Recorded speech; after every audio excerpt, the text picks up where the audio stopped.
massive 4-team bloodbath, right, at the two compounds. We had, was it Top Esports, Red Candidates, we had VIP and Elementrix, like all clashing at the exact same time. I don't think we saw action like that from so many different teams at one time, and I'm kind of funny to see Pmsc clog up the chances for our Athena taking over Chicken Dinner for the first one in what seems like ages.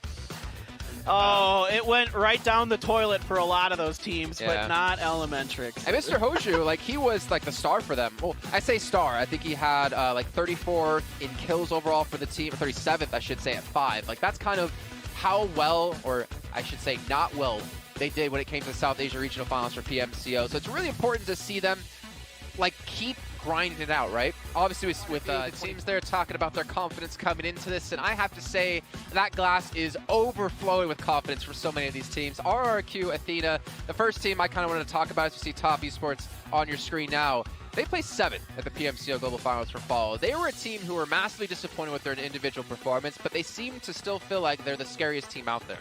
Well, I think historically speaking, they've had looking to kind of set the stage for the European teams here, see if they can get something going in our first 2 games, and the second 2 games are getting ready.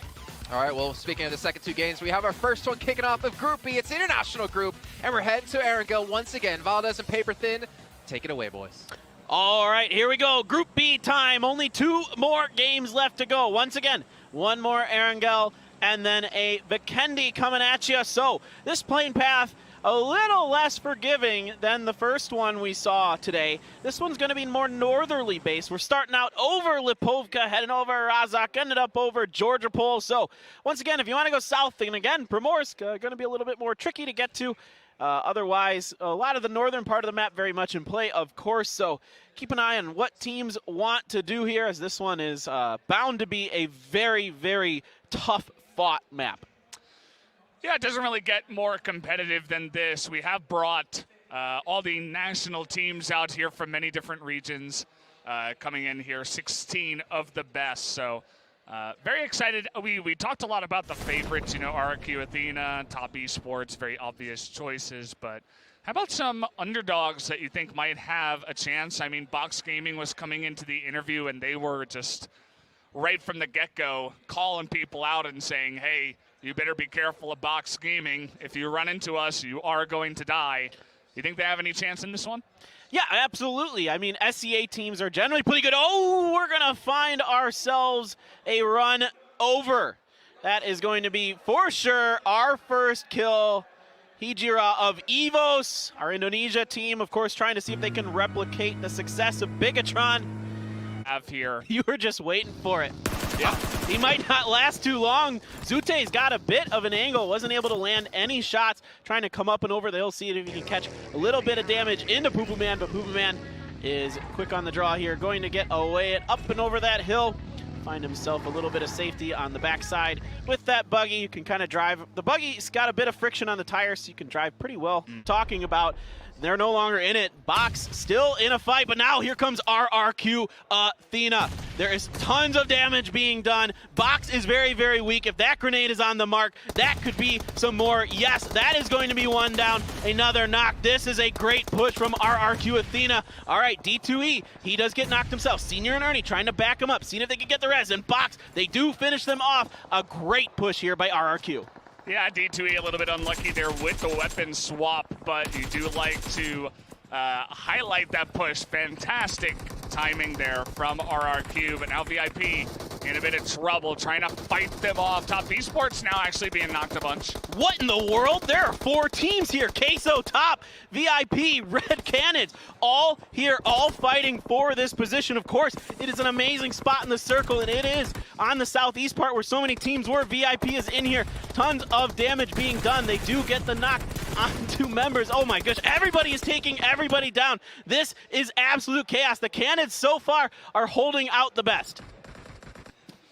Yeah, looking pretty good for them as Elementrix trying to make their way now into the mix. Taking out a bunch of the low members. Maxon gonna go down. Yeah, okay, EX comes through here.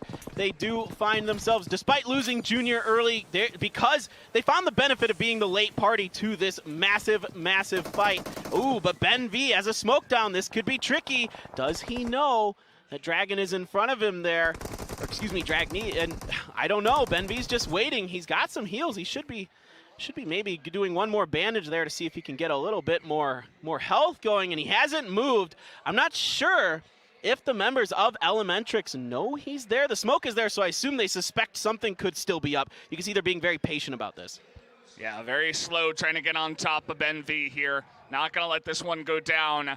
They're not going to let any of their members go down when it's 3-on-1. They do also have to deal with TQ and Top Esports over there. Team Queso trying to take down Kisker by himself in the building. All right, still, okay, finally Benv is cleared out of there, and we are going to see another circle. It goes way up north, so Gonzo has found his way somehow into the middle of this circle in all of this chaos for Goskilla, the last surviving member for them. Getting a 6th place finish, eking out as many points as he can. Finally, Lovazin is found out there, so Footballist, they are going to be taken down. And Ernie's just spraying through whatever. He knows there's quite a few players still alive in this lobby, so there's going to be a lot of snakes in the grass. No reason not to see if he can find anything for his team. Bear has some ban available for EGC as well, so he can't really afford to get spotted out here. Should be okay. Ernie's crawling up and forward. So this one's going to be a bit slow now because we're waiting for the circle to close, and then all these players trying to just find any kind of bush or tall grass to put themselves down in. See, Bear is now crawling forward. He's got Gonzo up there. Is Gonzo going to continue to just defend the center position circle very, very well? Fox takes a bit of damage. I think Bear might have found him out. Yes, indeed. Bear with a really nice shot with that AWM. He can't get that last shot to go, and he doesn't quite finish that kill onto Foxy. So that's a bit, it was a really nice shot to begin with, but now Bear's gonna get taken down by Gonzo. He does end up getting Fox in the end, but that was damn close. Really had a hard time finishing him off there, so making on the west side of this circle. All right, there is Poople Man crawling through, surviving for Elementrix. Gonzo is a one-man wrecking crew. Finally, because he has to stand up to pick up that kill, gets found out by Ernie. Ernie's gonna pick up one more. Can he get another? Poople Man stands up. Poople Man gets right back down, knowing full well that that cannot go. Good job by our Korean team. But then they didn't capitalize on it. Like you said, they missed the grenade. They weren't able. Ernie goes down. Big win for Elementrix. Yeah, you take a look. They did not have that many kills, but the way they played it out, got to really hand it to them. We weren't talking about them too much, but just waited for the exact right moments to pop up and punish RRQ, punish EGC, and all these other teams that were left available. So props to them. Didn't get a lot of kills, but they will be up there on the rankings. Yeah, I think regardless for RRQ, a nice round. 2nd place, 8 kills, exactly probably how they wanted to start this one out. Again, it was disappointing for them at the fall split, Jason, so this is a nice little turnaround for them. I mean, okay, let's talk about this really quickly. Elementrix finished 14th in the South Asia Regional Finals when it came to play. I'm really surprised nobody just would think to, let's just throw a